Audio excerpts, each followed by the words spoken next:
Pink na po yung mata, non-functional na, non-seeing eye na po Dahil talaga. po sa Pwede po, natural po yun o may mga other causes din po, but it could also be trauma. paano ho na nawalan kayo ng paningin? Tinusok? Hindi po, sir. Suntok-suntok po. Halos wala na rin po siyang makita, Your Honor. Kulang na po ngipin niya, yung iba po basag po. Anong LB, paano ho nawala yung mga ngipin nyo? Sa pagsuntok po, pagsuntok nila po. Hindi na namin ni Senator Rafi at ni Senator Tolentino yung magpapagamot ninyo. Opo. Ha? Salamat po, salamat Magbalik po. lang ang inyong paningin. Nagka-check up tayo ng buto, nag-check up po tayo ng ulo, nag-check up tayo ng mata, nag-check up din po tayo ng dental. Ano po ang nakita niyo po? Good morning po, Mr. Chair. Upon examination on June 29, 2023 at 3:25 p.m., the patient came in the ER and then with a complaint of domestic abuse. Time of incident is unknown, date of incident is unknown, basis of incident is unknown. Upon physical assessment po, sir, there were multiple healed facial scars, cauliflower ear na bilateral, multiple healed neck scars, multiple healed scars on the upper extremities, and multiple healed scars on the bilateral legs po, sir. So, ang ibig sabihin, minaltrato. On the case of the patient, sir, we can't corroborate if it is because of sir, of abuser. Pero those were our findings po, sir. Na may mga scar, bali ang tadyang, bali ang buto, bali ang ribs, ano ba? Upon initial assessment po, sir, is physical exam lang po, sir. The patient came in for medical legal assessment lang po, sir. Nabasa ko lubog ang shoulders. Sa ano po, sir? Ikaw ba sir ang nag-examine? On the initial assessment, sir, on June 29. Ikaw ang nandun sa ER. ER po, sir. Tapos yung ibang specialized examination. Sa mata. Happened last Tuesday po, sir. Oh, sino po yon? Sino po yon? Kayo po, Doktora Irene Oloroso. Good morning po, Your Honor. ganda. Yes po.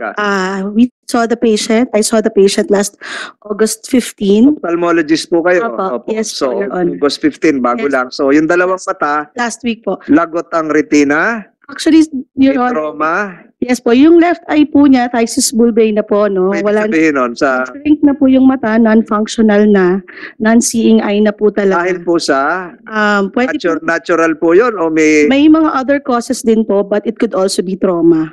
Pwede din ano ba ibig sabihin ng trauma? Pinupok? Pwede pong accident, no? Pwede pong nabutas siya previously, tapos hindi na na-repair, tapos kusa na lang siyang nag-shrink. Manang LB, na-aksidente ba ho yung mata nyo? Hindi po. Paano ho kayo nabulag? Ano ho nauna nabulag? Kaliwa o kanan? Yung pong kaliwa. Paano ho nawalan kayo ng paningin? Tinusok? Hindi po, sir. Suntok-suntok po. Mr. Chair, Senator Estrada. is there Yes. still a hope that she can regain her vision? On the left eye po, sir, wala na po talaga. No? Yung left eye niya. Sa right may pag-asa pa. Yung right, sir, poor prognosis po. Kasi madami siyang problem, sir, from the front, pati yung likod ng mata. So, madami po siyang kailangan gawin. But actually, sir, we explained din to the patient na poor prognosis na po talaga. For prognosis. Maliit na lang po yung chance na makakita siya. Maliit lang po, sir. Opo. Ophthalmologist kayo. Opo, Your Honor. Ano? Kailan operahan? Ganon? Ang initial na plan po namin to the patient, Your Honor, is first to remove the cataract, no? May cataract po kasi siya. Then, it's a staged procedure. We will reevaluate after the surgery, Your Honor, kung kakayanin ng mata niya. We cannot do, Your Honor, one sitting na surgery kasi ang problem niya, Your Honor, pati cornea niya may problema, pati po yung retina niya may problema. So, baka lalo siyang mag-shrink din yung right eye niya. So, we have to wait for some time kung kakayanin niya yung first surgery, which is the removal of the cataract, Your Honor, sa right eye. Ikaw ba mismo gagawa ng procedure? Yes po, Your Honor. Sa anong hospital ka? Batangas Medical Center po, Your Honor. You have done this before. Yes, Your Honor, but not this severe, Your Honor. Kasi ang problem po natin, Your Honor, with the cornea, no, maga na din talaga siya. So, yung mismong parang kristal ng mata niya, magang-maga din siya. So, dinadahan-dahan namin. And we refer the patient, Your Honor, sa service consultants namin na specialized dito. And gusto rin niyang makita, Your Honor, para if ever kung ano yung mas magandang plan for her, alisin yung cataract, if we can put a lens ba or hindi na po, depende pa rin po yun kasi as of now talaga maga yung mata niya. So baka pag inalis namin, Your Honor, yung lens niya, magtuloy-tuloy na po yung problem niya sa mata niya, mag-shrink na din yung right eye. As of now, Your Honor, yung right eye po niya, light perception na lang, ilaw na lang po talaga. So halos wala na rin po siyang makita, Your Honor. Pwede ba sa PGH yan? Pwede po, Your Honor. Mas complete po sila doon, Your Honor. Manang LB, payag kayo sa Maynila kayo gamutin sa PGH, Philippine General Hospital? Opo. Ayun. Kahit saan po, basta lang po magaling po mata ko. Gusto ko lang po makakakita. Di ba, Aling LV, di ba, nagkausap tayo doon sa programa, doon sa aking show sa Facebook. Opo. Ano sabi ko? Tutulungan niyo po ako. Sa PGH. Opo. Sagutin na namin ni Senator Raffy at ni Senator Tolentino yung magpapagamot ninyo. Opo. Ha? Salamat po. Magbalik lang ang inyong paringin. Opo. Salamat po sa Sige, inyo. wala na kayo intindihin sa gastos. Basta pa-opera namin kayo kung sakasakali kailangan kayo operahan. Opo. Salamat po. Balik ako kay doktora. Yung ibang mga organs, internal organs, damage, no damage. Sino ba nag-examine pa na iba? Yung lungs, kung ano man, puso. Good afternoon po. Sa mukha po ako nag-examine at saka sa ulo. Puro po mga peklat po yung nakita na namin. MRI, ano? Wala pa po. Hindi pa po. Nag-request po kami ng CT scan. Yung nakita lang po namin sa examination yung puro po peklat yung dito sa noo. Brought about by severe head injury. Opo, injury po yan. Due to injury po yan. So, yung findings nyo, were this given to the police? Ay, hindi pa po. Wala pa. Nasa records po kasi yan. Oo. So, they have to request for it. So aside from the eyes, wala na kayo. Yung dental. Yung dental kami na rin po kasi ENT. So yung dental, usapan na bungi siya o talagang binangga yung ngipin niya sa isang matigas na bagay? Hindi po makikita yun kasi ang ano po, kulang na po ngipin niya, yung iba po may basag po. Anong LB, paano ho nawala yung mga ngipin niyo? Sa pagsuntok nila po. Tao ba kayo ng isang matigas na bagay o inumpog kayo sa Hindi po, sununtok talaga po. sumuntok? Yung pong babae. Babae, yung asawa ni Mr. Ruiz. Opo, si Ate Franz. Hindi naman kayo lumalaban noon, talagang Hindi po. Tinatakot po niya ako eh. Binubugbog po lagi ako. totoo ba yun? Pag binubugbog kayo, hawak pa kayo ng isang anak? Hindi po. Inuutusan lang po.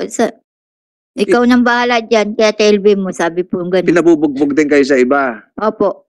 Hindi naman kayo nalalaban, hindi kayo naiwas. Hindi na po. Kasi Hindi po. wala na kayong lakas. Opo. Pinapakain ba ho kayo doon? Minsan po, pag may tira sila, pinapakain po sa akin. Ilang beses kayo pakainin sa isang araw? 3 po. Tira-tira nila. Opo, pag tira-tira nila Pero po. walang sweldo. Wala po. Ito, may litrato rito. Nakain ka, oh. Sa labas. So, ito ba yung bahay nila, o saan to? Dito po sa atin po. Sa bahay na ng ate mo. Itong nakakain ka na maayos dito. Opo. Oho. Mr. Chair, Senator Tulfo. babalikan ko ulit si Miss Palabay, Sarena Palabay.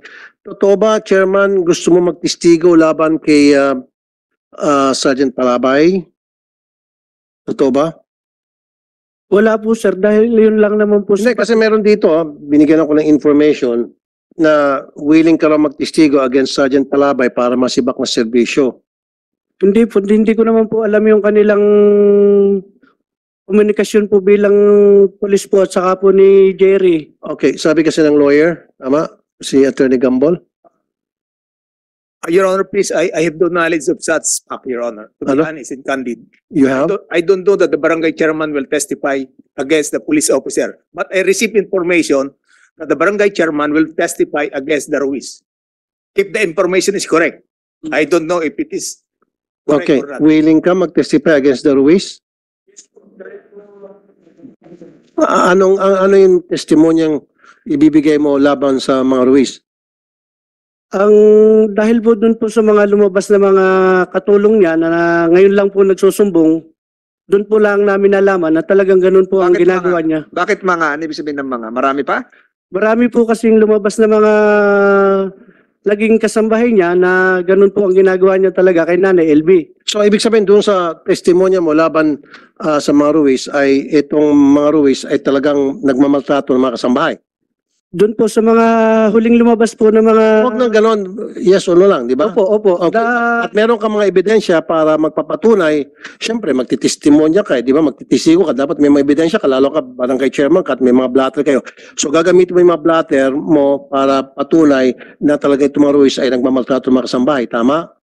Yun po, Mr. Senator, yun po mga lumabas na tao ngayon na handa po silang magpatunay na ganun po ang ginagawa nila kay Ate LB.